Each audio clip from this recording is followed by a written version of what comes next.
Hi there guys, welcome to Box Bread.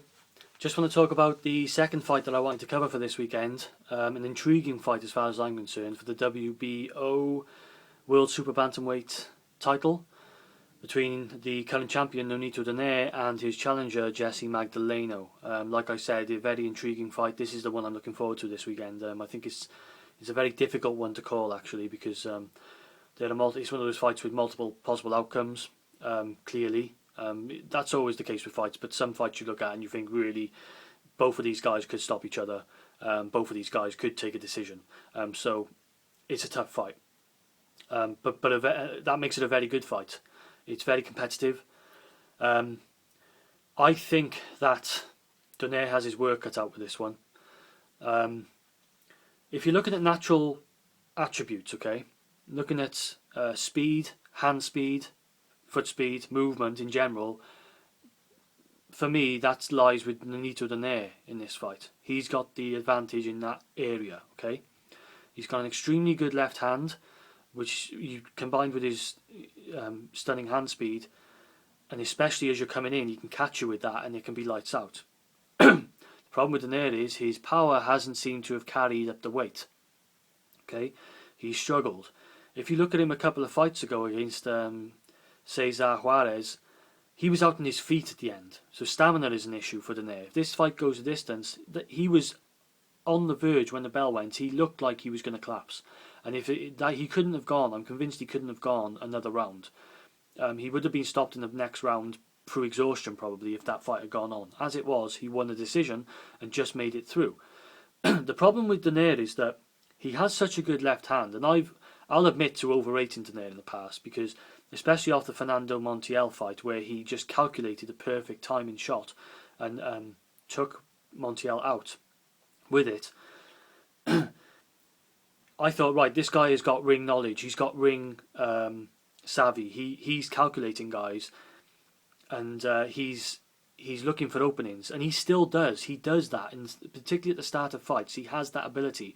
He will watch his opponent, and he will wait for them to make that mistake. He will look at how they're attacking, and he will look and see, right, where are the openings, and then he looks particularly for the left hand, and when it comes the opportunity, he tries to take it. Now, in the past at lower weight, he would destroy guys with it. Now he's gone up the weights, like I say, the power. He still has power, but it's not carried. It's not as effective, in my opinion, as it used to be. And he's a bit of a one-trick pony in Donaire, in that he's fallen in love with that left hand and that power. Okay, so if you watch him in these fights, it's clear to see for me that Donaire tries to land the left early on, and if it doesn't work, he keeps trying the same thing. So he's still trying to land that left hand throughout the fight. The problem is, if he's up against an opponent who recognises that they just negate that through what they're doing, and they end up being able to build upon what they're doing and their game, and they end up making it ultra competitive. So Donaire doesn't really have a plan B, in my opinion, and he doesn't use his movement as well as he should either, because in this fight he should be looking for an outside fight. For me, he's got the better movement, he's quicker, in my opinion, he can land good shots. He should be looking to be the counterpuncher in this fight, and I believe that if he keeps landing clean shots on Magdaleno, then he can take him out. I believe Donaire can stop Magdaleno in this fight, because the problem with Magdaleno is when he throws, he leaves himself open. He's very good when he's not throwing, he keeps his guard up. He's very good in defence in that respect, but it's when he throws, he opens up. And against a guy like Donaire, he's kind of tailor-made for Donaire, if Donaire was more disciplined. Okay? Donaire's the type of guy who I always have said that I would like to train Donaire. Because A, I would get him fighting at the right weight, where he could be most effective, and B, I would just train him purely for the stoppage. I would train him for the knockout. I believe you can do that with certain guys, and Donaire's one of those guys. He's so sharp and he's got such a good left hand, and he's got that ability to foresee things and to actually plan things out in the ring and to actually find an opening and think, right, this is where I'm going to attack, that I would train him as pretty much as a counterpuncher who was able to take guys out like that.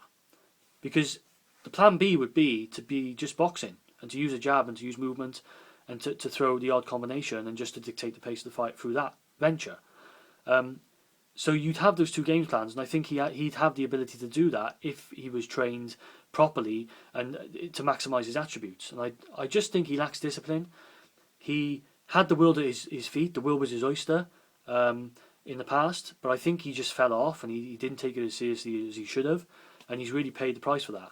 And I'm saying this, he's a world champion, but I mean, this guy really had the attributes to be, really special and to be a real force in the game. And I think his reputation hasn't, certainly with me, his reputation fell quite a lot over recent years, since the days of his stoppage of Montiel. Having said that, he's lost against top guys. He lost against Rigondeaux, who still is a top guy at his weight, and he lost through pure ability and skill.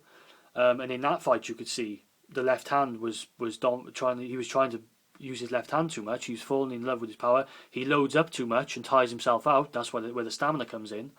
And he lost to Nicholas Walters, who's a bit of a bully and uses his size, and at the same time is a good boxer at the same time. So Magdaleno's going to have to use aggression in this fight, as far as I'm concerned. I don't think he wants to be on the outside. Magdaleno's got his advantage in this fight, where he closes the gap and uses his inside skill, because I think he's an aggressive guy. He likes to come in and use good combinations. He can go to the body and the top, and he's had success stopping guys with both. But he wants it close because he's dangerous when he's close, Magdaleno. I've seen him. He'll kind of wriggle his way out on the inside, and he'll catch you with some really powerful shots on the inside, which not a lot of guys can do. It's a real good skill of Magdaleno's that he can get power from a short distance, and he can throw hooks that really are damaging. And I think that he's got that power where, okay, his opponents haven't been on the level of Donaire, in my opinion. He's stepping up here, which is the question mark about Magdaleno in this fight. That and the fact he does leave himself open when he attacks. But he does seem to have that power where he can just catch you at any time. And he's stopped with some really good body shots I've seen him stop guys with, and some damaging up top. And he's a real danger in this fight as far as that's concerned. So he has to watch early on and be a bit cautious when he's getting in, but he has to try and get in to negate the movement of Donaire and to actually use his inside advantage, as far as I'm concerned.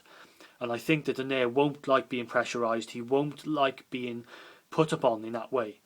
Donaire really doesn't deal with pressure very well, and he doesn't deal with a fast pace very well, and he will tire as the fight goes on if the pace is pushed. And the question is, can Magdaleno keep pushing the pace without tiring that much himself? I think what we're going to get... I'm feeling risky here, okay? I'm feeling like I want to just... No fence sitting. I really want to just go for something here. And I'm going to go for Magdaleno to win by a late stoppage, okay? I think that early on he might have some trouble dealing with Donaire's speed. And Donaire has that stinger where he can actually... has the chance to... if he catches Magdaleno, it could be all over. But I think that Magdaleno will get through all that period.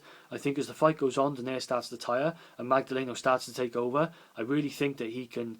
he'll get inside and he'll push Donaire back to the ropes. He'll make things he'll make it a dogfight, and he'll take it to a realm that Donaire doesn't really want to be in, and Donaire doesn't know how to get out of.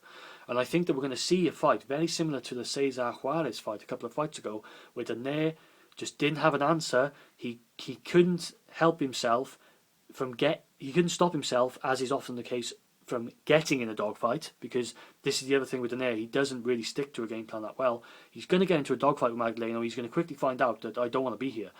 This guy's powerful. He's aggressive, even though he might be a slightly smaller guy in terms of dimensions. He's really at this weight. I'm not able to get at him with my power as much as I want to get to him, and Donaire starts struggling.